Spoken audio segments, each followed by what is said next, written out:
আল্লাহ আমাকে এক অদ্ভুত ক্ষমতা দিয়ে দুনিয়ায় পাঠিয়েছেন। আমি স্বপ্নে মানুষের ভবিষ্যৎ বিপদ-আপদ দেখতে পাই। এমনকি কেউ মারা যাবে এমনটাও আমি আগে থেকে বুঝে যাই। আপনাদের বিষয়টা অবাক লাগলেও এটাই কিন্তু সত্যি। আমার বয়স যখন ১৩ বছর তখন আমি এক রাতে দেখি আমার নানি যান আমাদের বাড়িতে আসার পথে মারা গিয়েছেন অ্যাক্সিডেন্ট করে। আমি লাফ দিয়ে উঠি, তখন সকাল হয়নি। আমি আবার শুয়ে পড়ি। সেই একই স্বপ্ন আবারও দেখি, কান্না করে উঠি তখন। আব্বু আম্মু এসে জিজ্ঞেস করে কি হয়েছে। আমি তখন বললাম, আম্মু আমি স্বপ্নে দেখলাম নানি আমাদের বাড়িতে আসার পথে অ্যাক্সিডেন্ট করে মারা গেছেন। আম্মু একটু ধমকের সুরেই বললেন, কি সব বাজে বাজে কথা বলিস, ঘুমানোর সময় দোয়া পড়ে ঘুমাবি, নিজের কারো মৃত্যু দেখলে অন্য কেউ মারা যায়, এসব নিয়ে অত কিছু ভাবতে নেই, বিছানা থেকে উঠে একটু মুখে পানি দিয়ে আয়, তারপর ঘুমিয়ে পড়। মাথা তীব্র ব্যথা, মনটাও ছটপট করতেছিল, কাউকে বলতেও পারছিলাম না। এই করতে করতে সারাদিন চলে গেল। সন্ধ্যার দিকে মামা ছুটে আসেন, তার শরীরে রক্তের দাগ। মামার কান্নায় সবাই ঘর থেকে বের হলো। আম্মুকে জড়িয়ে ধরে মামা বলল, আপুরে আম্মা আর নেই, আজ সকালে তোমাদের বাড়িতে আসার জন্য জেদ করছিল, আমি নিয়ে বের হলাম, রাস্তায় অ্যাক্সিডেন্ট করে সব শেষ হয়ে গেল। আম্মু আমার দিকে তাকিয়ে সেন্সলেস হয়ে গেলেন। তারপর আমরা নানু বাসায় সবাই মিলে চলে যাই। দাফন কাজ শেষ হলে আমি আব্বুর সাথে বাড়ি ফিরি। এভাবেই কেটে গেল বেশ কয়েক মাস। হঠাৎ আবার স্বপ্নে দেখলাম আমার আব্বুকে আমার ছোট চাচা খুন করে তার ঘরে পুঁতে ফেলেছেন। আমি জানতাম এটা সত্যিই হবে। আম্মুকে বললাম, আব্বুকে আজ বের হতে দিও না।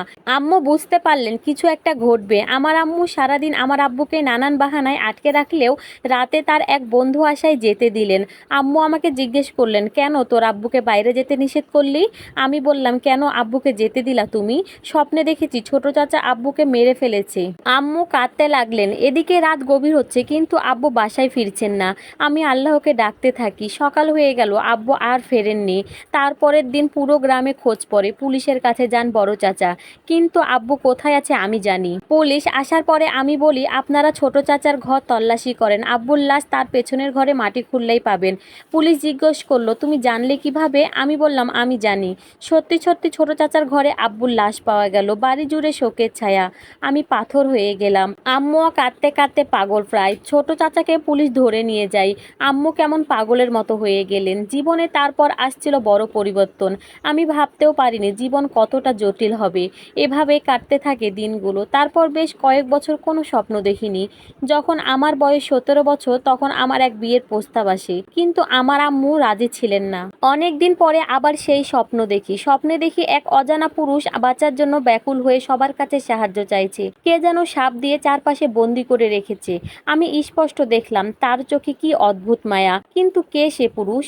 কিন্তু কেনই বা সে আমার স্বপ্নে আসলো? কেন সে সাহায্য চাইছে? আমি এসব ভাবতে লাগলাম। এই গল্পের এটা প্রথম পার্ট, দ্বিতীয় পার্ট পরের ভিডিওতে আসতে। আমি প্রথমে অনেক অবাক হয়েছি, আসলেই কি মানুষের এই অদ্ভুত ক্ষমতা থাকে?